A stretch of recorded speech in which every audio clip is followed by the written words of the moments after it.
자, 일단 내일 결장자가 양팀 다. 뉴욕 닉스는 지금 센터 2명 아웃됐죠. 그리고 미러키 같은 경우는 크라우더 정도만 아웃이라고 하는데 뭐 이거 아직 오피셜은 아니에요. 내일 오전에 되면 어떻게 될지 몰라. 근데 이 경기는 우리 시간으로 새벽 2시니까 제가 어떻게 터치를 할 수 없는 거고, 저는 이게 아마 직전 그저께 맞붙었던 라인업들입니다. 뉴욕이랑 미러키가 가장 최근에도 양팀이 맞붙었었고, 그때랑 제 분석은 크게 달라진 게 없어요. 여기 아래 적힌 겁니다. WO 미로, 이건 위드아웃.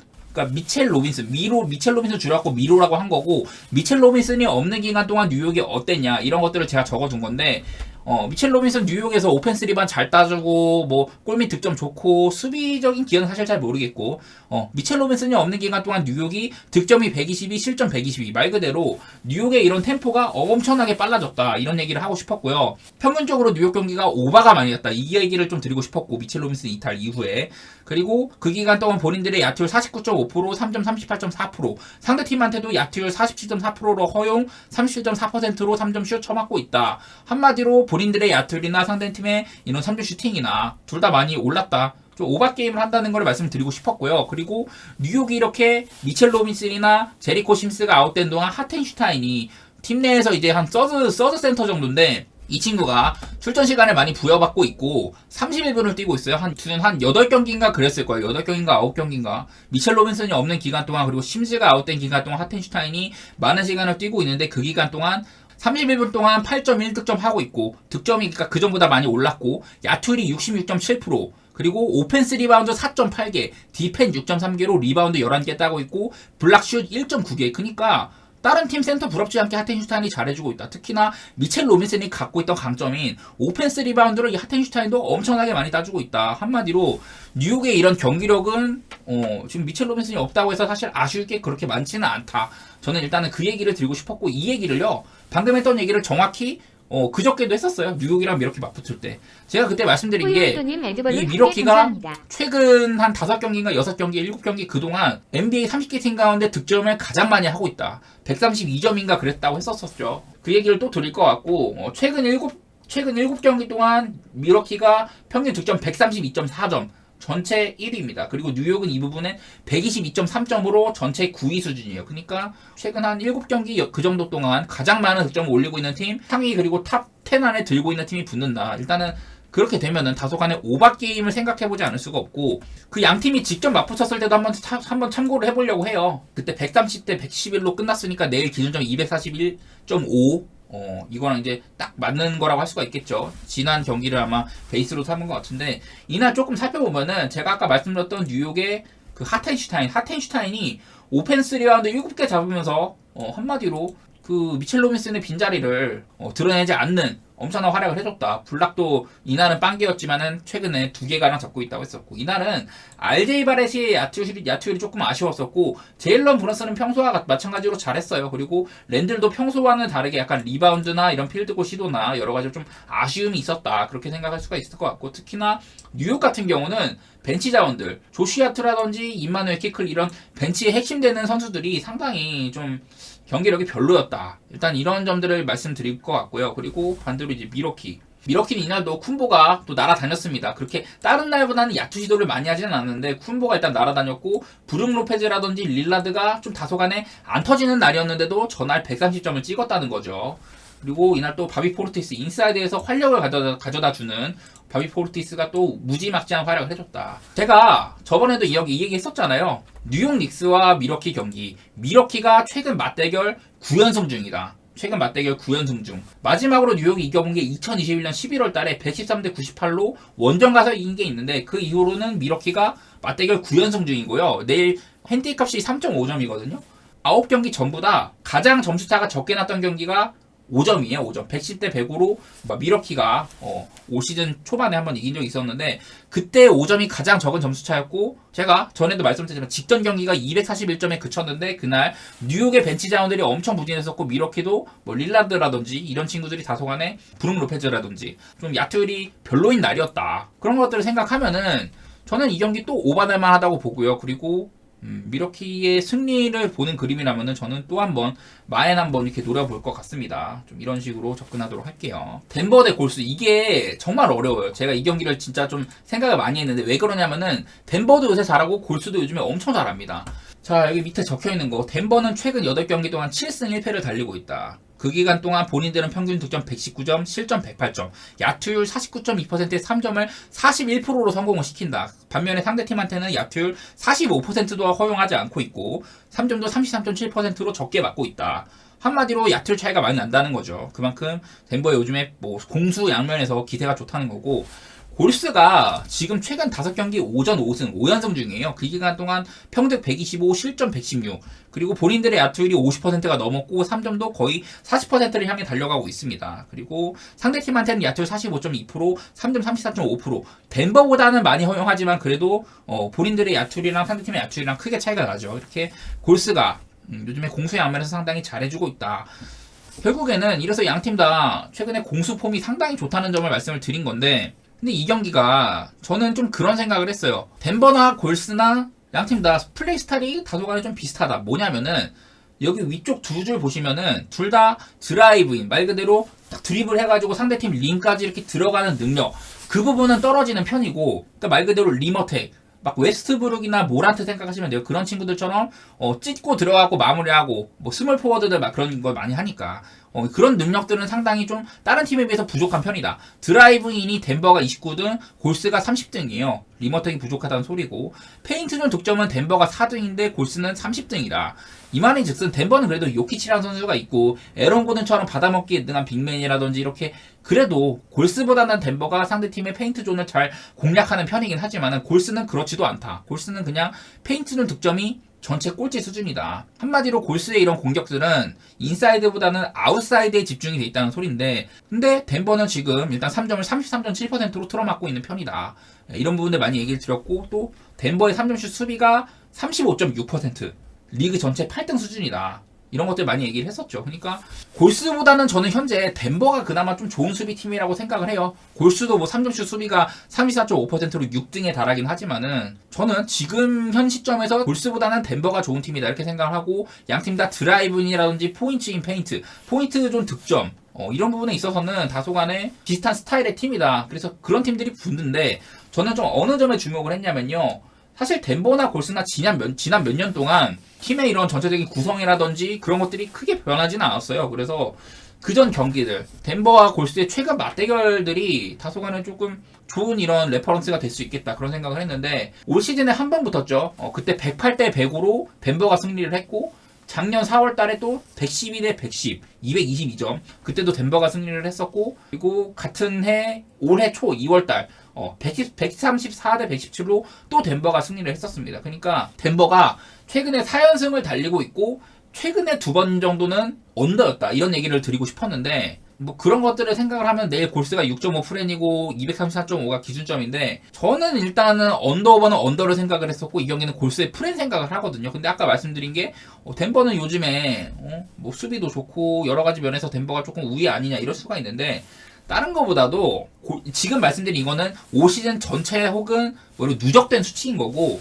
최근에 골스가 이거 한번 보여드릴게요. 최근 골스가 5연승을 받고 있는 기간 동안에 그 각 선수들 커리, 탐슨, 포지엠스키, 트젝대, 위긴스, 쿠민가, 폴, 이렇게 막 그 골스의 핵심 이런 자원들이 폼이 상당히 좋다. 일단 그거를 말씀드리는 거고, 커리 같은 경우는 야투율 51.6%에다가 3점 46.8%, 그리고 트탐도 요새 야투율 51.7%, 3점슛 46.4%. 우리가 알던 커리 탐슨으로 돌아왔다는 소리고, 그리고 올 시즌에 골스에서 가장 빛나는 루키 포지엠스키가 상당히 핵심적인 활약해주고 있죠. 요즘에 위긴스가 막 부상으로 빠지거나 그런 경우도 있었는데, 포지엠스키가 사실은 위긴스 대신 주전으로 나오면서 좀 더 밸런스적인 부분이라든지 그런 데서 많이 힘을 내주고 있어요. 그리고 트젝대, 이제 골스가 그렇게 바라던 뛸 수 있는 빅맨, 골스가 늘 이제 약간 좀 빅맨 자원이 조금 시원치 않았는데, 트젝대라는 이런 좋은 운동 능력을 바탕으로 뛸 수 있는 빅맨이 오면서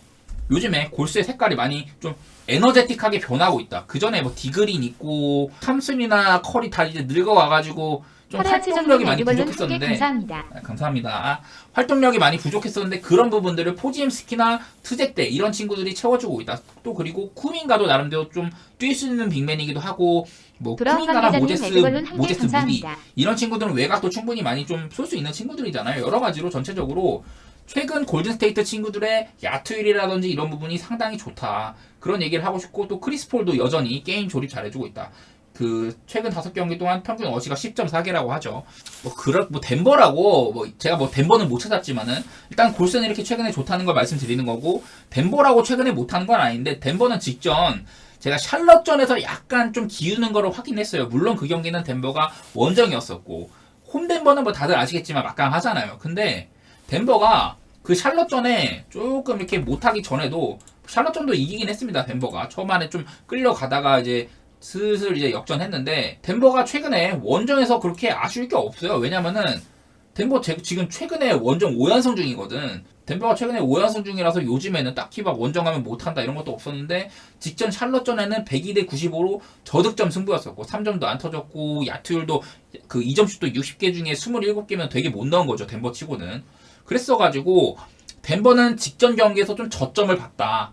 잘 나갔는데, 요즘에 잘 나가고 있었는데도 좀 직전 경기에 못했었다. 심지어 덴버는 그 샬럿전이 백투백이었는데, 덴버는 원래 백투백일 때도 이게 엄청 좋게 찍힌다고 제가 저번에도 말씀드렸었는데, 덴버는 물론 7승 1패긴 하지만 최근 기세 자체는 저는 골스가 좋다고 보고, 이 경기 한번 골스의 프렌에다가 언더 쪽으로 이렇게 한번 접근해 보려고 하고 있습니다. 근데 뭐 골스 입장에서도 골스가 지금 또 무기로 삼는 것 중에 하나가 오펜스 리바운드인데, 덴버처럼 요키치라든지 고든, 마포주 이런 친구들이 버티고 있는 팀 상대로는 오펜스 리바운드 따기가 힘들 수도 있어요. 마찬가지로 뭐 덴버 좋게 보는 부분도 저도 좀 이렇게 저는 골스 쪽 보지만은 덴버 좋게 보는 부분도 저는 이해는 합니다. 근데 6.5 정도면 난 좀 큰 것 같아.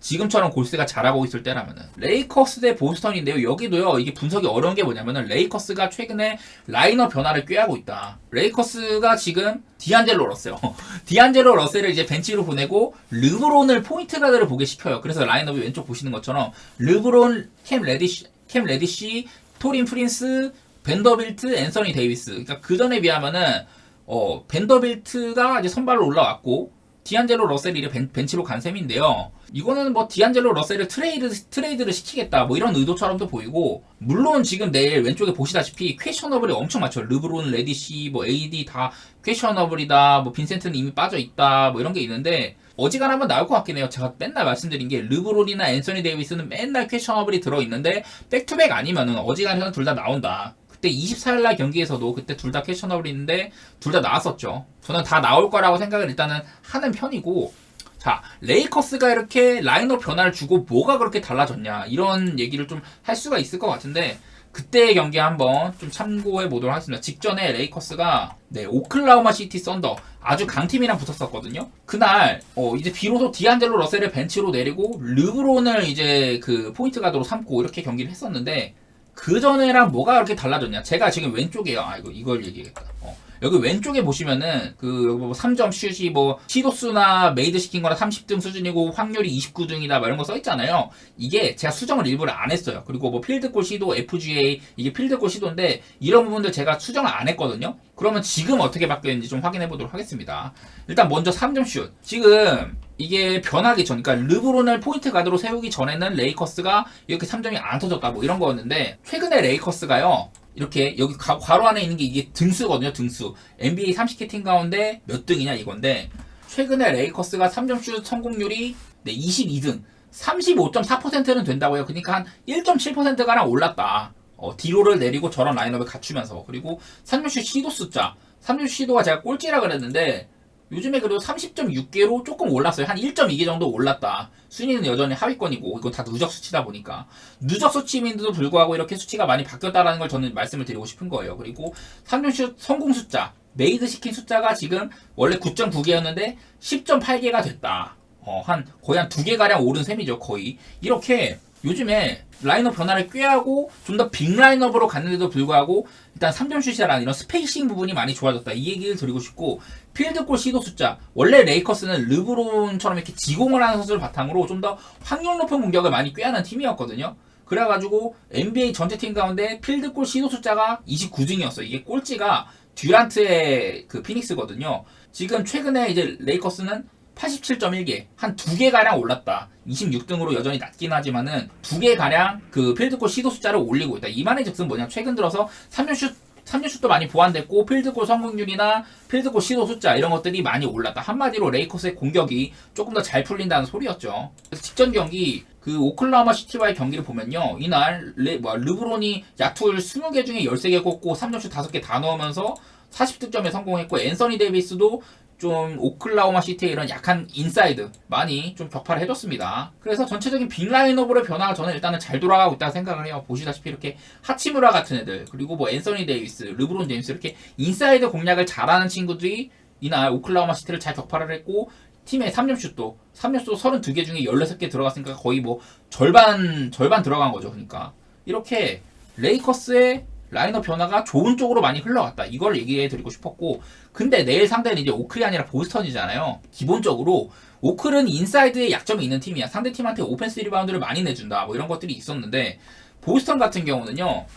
지금 이렇습니다. 최근 5경기 동안 보스턴이 아까 제가 7경기 기준으로는 미러키가 NBA에서 가장 많은 득점을 하고 있다. 이렇게 말씀드렸는데 5경기 기준으로 잡으면 최근 5경기 동안 NBA에서 가장 많은 평균 득점을 기록하고 있는 팀이 보스턴이다. 평균 득점 131.4점이고 그리고 야투율은 49.3%로 10등 수준. 나쁘지 않은 편이고요. 3점슛이 최근에 43%급으로 거의 잘 들어가고 있다. 전체 1위다.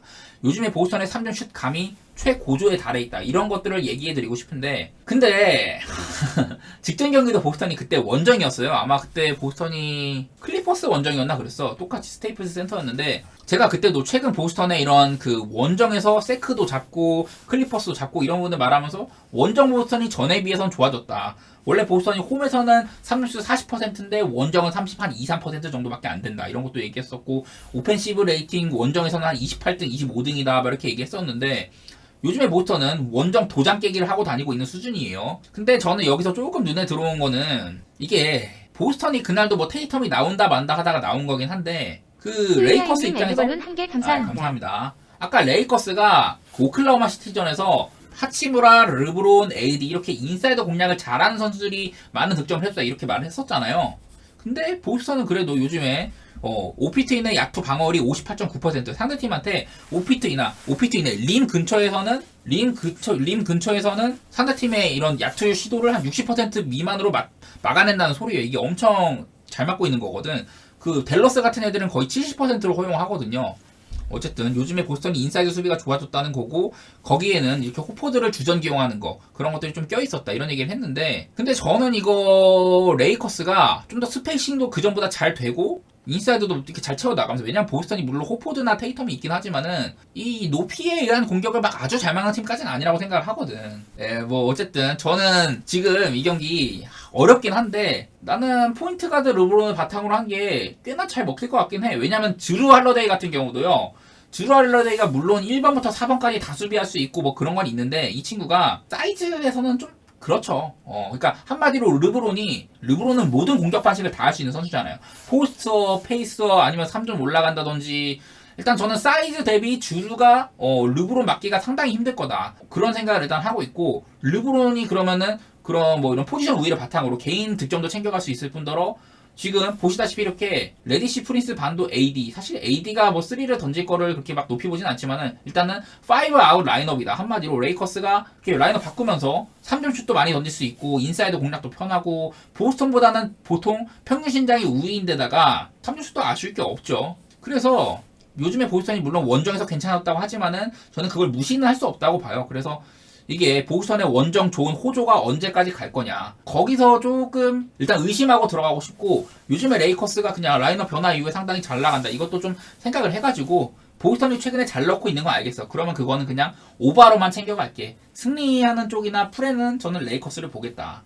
보스턴의 마인보다는 레이커스의 프렌 쪽을 조금 더 생각해 보도록 하고 라이플에다가 오바 이렇게 한번 좀 꾀해 보도록 할게요. 내가 말하면서도 이러고서 보스턴이 잘하면 어떡하지 이런 생각이 너무 많이 드는 경기이긴 해.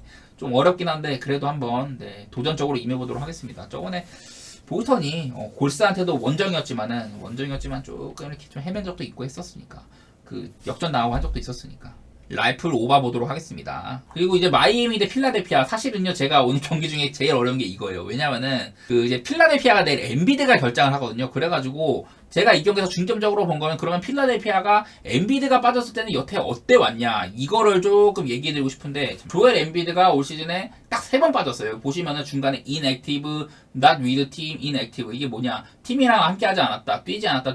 올 시즌에 딱 3번 빠졌는데 엔비드가 빠졌던 경기들을 제가 한번 이렇게 살펴보려고 해요. 엔비드가 빠졌던 경기에서 필라델피아가 어땠냐 이때가 미네소타전, 뉴올리언스전, 보스턴전 상당히 다 빡센 팀들과만 붙었었네요. 일단은 이게 3경기인데 먼저 보스턴전에 필라델피아가 없으니 이날은 필라델피아의 3점이 오지게 터지면서 보스턴 상대로 굉장히 잘 싸웠던 날입니다. 이날 제 기억으로는 그래요. 이날 필라델피아가 3점이 45.7%, 보스턴은 48.5%, 보스턴도 잘 나왔네. 근데 필라델피아가 이날 되게 잘 싸웠던 기억이 있어요. 저는요. 문제는 뭐였냐, 본인들은 야투율 45.7%, 그러니까 이건 뭐 3점까지 포함된 거긴 한데 본인들은 야투를 45.7%로 넣으면서 119점이라는 보스턴 상대로 많은 득점을 가져갔지만은 필라델피아가, 하지만 보스턴한테 인사이드 야투율, 보스턴이 77개 중에 39개 넣었었죠. 그러니까 보스턴이 77개밖에 시도를 안 했고 야투를, 필라델피아는 94개. 한마디로 야투 시도 차이가 엄청나게 많이 났는데 이거는 그 성공률 바탕으로 혹은 자유투가 보스턴이 36개 중에 31개를 넣었고요. 필라델피아는 23개 중에 17개야. 그러니까 야투 시도가 거의 뭐 17개가 차이 났는데도 졌다는 거는 사실은 저는 이건 좀 홈콜이 많이 있었다, 그런 생각을 일단 하게 되고요. 필라델피아가 보스턴의 이런 인사이드 야투를 제어하지 못했다, 그런 생각을 하고 있어요. 일단은 뭐 엔비드의 이런 수비적인 능력 이거를 조금 더 얘기를 하게 되는 거인 것 같고, 그리고 그다음이 이제 뉴올리언스한테도 격파를 당했거든요. 이날도 보면은 또 원정인데 필라델피아가 이날도 야투 3점슛 41.2%로 잘 싸웠습니다. 그리고 이날은 더욱이 야투율 51.9%, 되게 잘했었죠. 그랬는데 뭐가 문제였냐, 본인들도 51.9% 잘 넣고 114점이나 챙겼는데 문제는 뭐였냐, 뉴올리언스의 자이언 윌리엄슨이 매우 날아다닌 경기였다. 야투 12개 중에 11개를 꽂았어요. 그래서 이날도 상대팀의 뉴올리언스가 야투율 54% 수준이었었고 3점은 좀 안 들어갔어. 뉴올이 3점이나 이런 건 필라델피아가 오히려 나았는데 이날도 자유투에서 뉴올이 자유투 34개 중에 30개 집어넣었고 124점 꽂았죠. 그러니까 한마디로 이것도 필라델피아가 뉴올보다도 많은 야투 시도를 했었고 한 3개 정도 많이 했었고, 근데 그 자유투를 16개를 덜 받았다. 물론 뭐 이건 팀 스타일 차이도 있겠죠. 그렇긴 한데 3점도 더 잘 넣고 야투 시도도 충분히 많이 하고 많이 넣었는데 패배를 했다는 건 일단은 자유투 차이가 많이 있었다. 필라델피아의 엔비드가 왜냐면 올 시즌에 자유투를 가장 많이 얻는 선수거든요. 그런 부분을 또 이렇게 잊지 않을 수가 없겠다, 이런 것들도 있고, 그리고 아까 또 하나 미네소타 상대로도 이렇게 졌다고 했는데 또 이날도 원정이었거든요. 내일도 원정인데 112대 99, 이번에는 아예 그냥 저득점으로 패배를 했어. 뭐가 문제였냐, 일단 본인들의 야투 자체가 39.1%로 매우 안 들어갔고 3점슛도 21.9%, 이런 경기는 져야죠.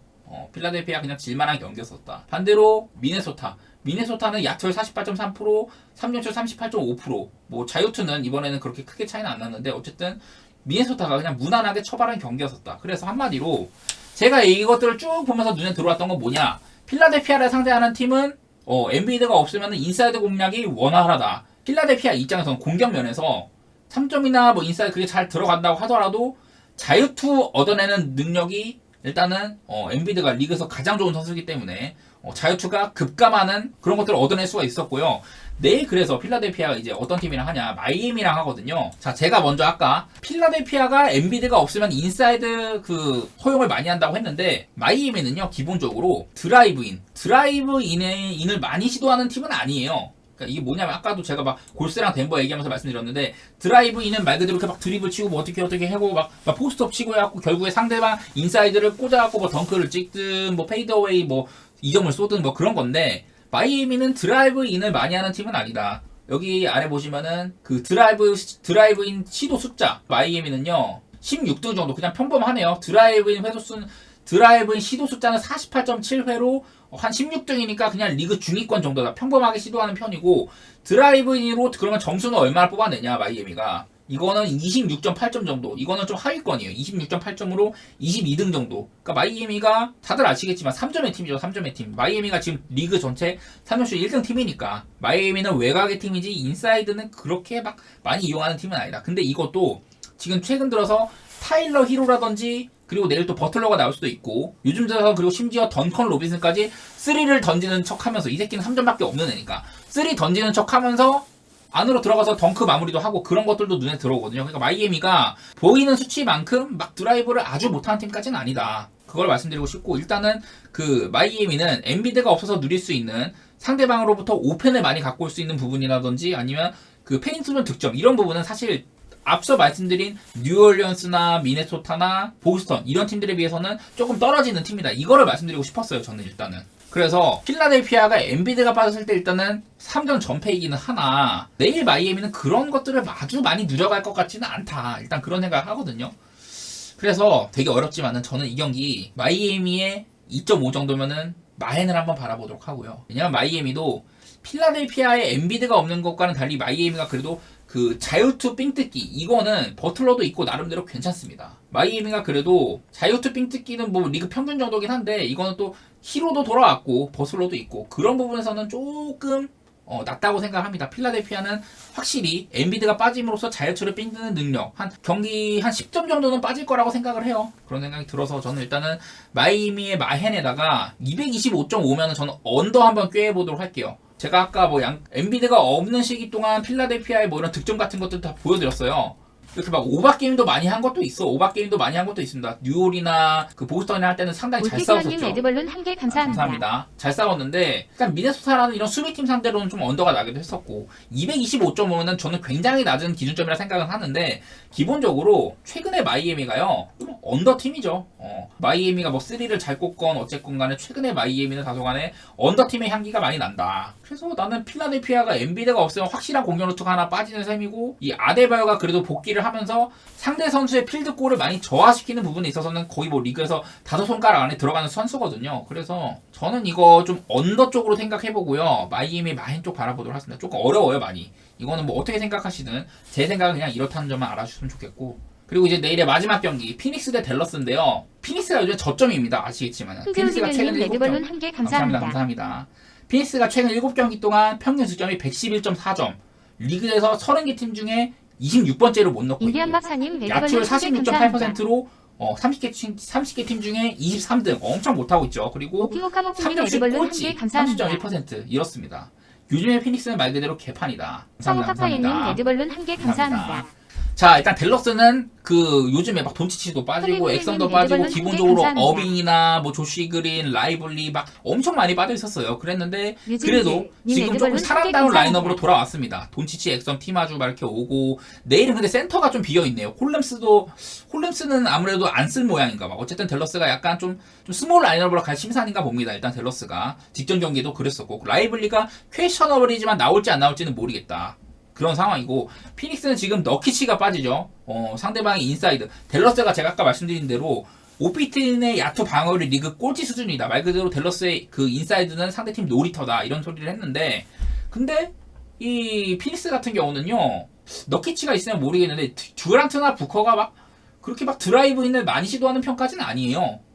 뭐 오콕이라든지 알렌 이런 친구들도 물론 가능은 하지만은 듀란트도 그렇고 부커도 그렇고 인사이드 막 찍고 들어가고 돌파하고 막 유로 스텝 갈기고 이런 거보다는 손끝, 슈팅 감각이나 미드레인지 이런 걸로 승부 보는 타입이거든요. 그러니까 피닉스의 일단은 선수들이 댈러스의 이런 약한 골매치 공략하기에는 그렇게 막 뚜렷한 장점까지는 없다고 저는 생각을 일단은 하고 있습니다. 그래서 뭐 이 경기는 조금 간단하게 하려고 하는데 제가 여기 왼쪽 아래에 있는 것도 수정을 안 했어요. 피닉스의 이거를. 왜냐면 피닉스가 요즘에 얼마나 개판이 됐는지 말씀드리려고. 이게 아마 피닉스가 제가 아까 최근 7경기 동안 엄청 못하고 있다고 했는데 그 한 7경기 전에는 피닉스가 전체 3점슛 1위 팀이었거든. 근데 최근에 못하고 있는 기간 동안 피닉스의 3점슛이 여기 보시면은 여기 16등이라고 적혀있죠. 16등.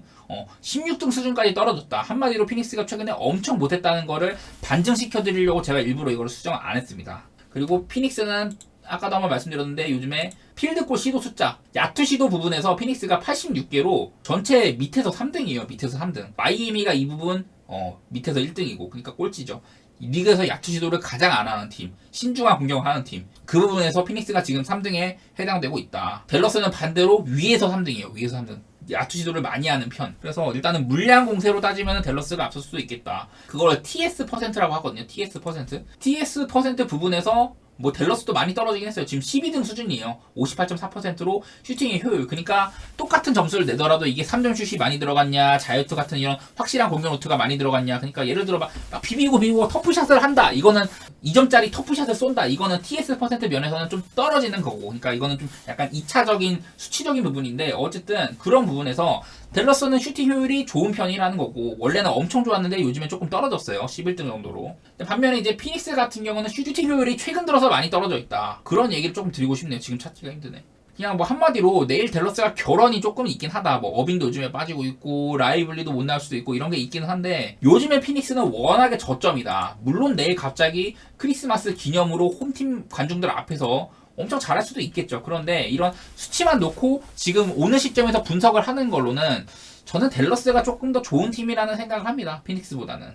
워낙에 지금 피닉스가 팀적으로 저점이어가지고 네 저는 댈러스의 4.5면은 저는 프렌이 상당히 좋다고 생각을 하고 237.5면요. 그래도 오바 보도록 할게요. 피닉스가 최근 7경기 동안 정말 못했어가지고 111.4점에 그치고 있지만은 부커랑 듀란트를 보유한 팀이기도 하고 그리고 리그 반대팀의 댈러스 인사이드가 구멍 나 있다는 점. 뭐 피닉스가 맘먹고 댈러스의 인사이드를 찍겠다 싶으면요. 그랜트 윌리엄스 그 6피트 6인치니까 한 2m 5도 안 돼요. 제가 알기로는 그거보다 더 작은 걸로 알고 있는데 댈러스의 이런 인사이드 그 높이가 낮기도 하고 돈치치, 엑섬, 티마주 셋 다 수비적으로는 뭐 별로 할 말 없는 친구들이지. 특히나 이 댈러스가 3번으로 지금 팀하더웨이 주니어를 쓴다는 거는 사실상 수비를 버리는 거나 다름없어요. 제가 여러 차례 말씀드렸지만 막 팀하더웨이 주니어가 있고 없고가 그 댈러스의 언더오버적으로 한 20점가량을 오가게 한다 이런 부분들 많이 말씀드렸었는데 저는 이런 라인업이라면은 댈러스가 물론 수비가 약하는 것도 있겠지만 요즘에 엑섬이든 뭐 돈치치든 팀하더웨이 주니어든 다 잘하고 있어가지고 저는 댈러스가 요즘에 너무 못하고 있는 피닉스를 한번 공략할 만하다. 물론 크리스마스라고 해갖고 피닉스가 홈 관중들 앞에서 엄청 잘할 수도 있겠지만은 그거는 어디까지나 감성적인 부분이고 왜냐면 요즘에 피닉스가 3점이 최근 3경기 동안 워싱턴한테 31개 중에 7개 포틀랜드한테 23개 중에 5개 세크한테 25개 중에 5개 그러니까 말이 안 되게 못하고 있어요. 그래서 저는 이거 오히려 피닉스가 못 넣어가지고 언더날 거를 걱정하지 댈러스의 프렌을 걱정하진 않는다. 저는 이 경기 댈러스 프렌에다가 오바 이렇게 보도록 하겠습니다.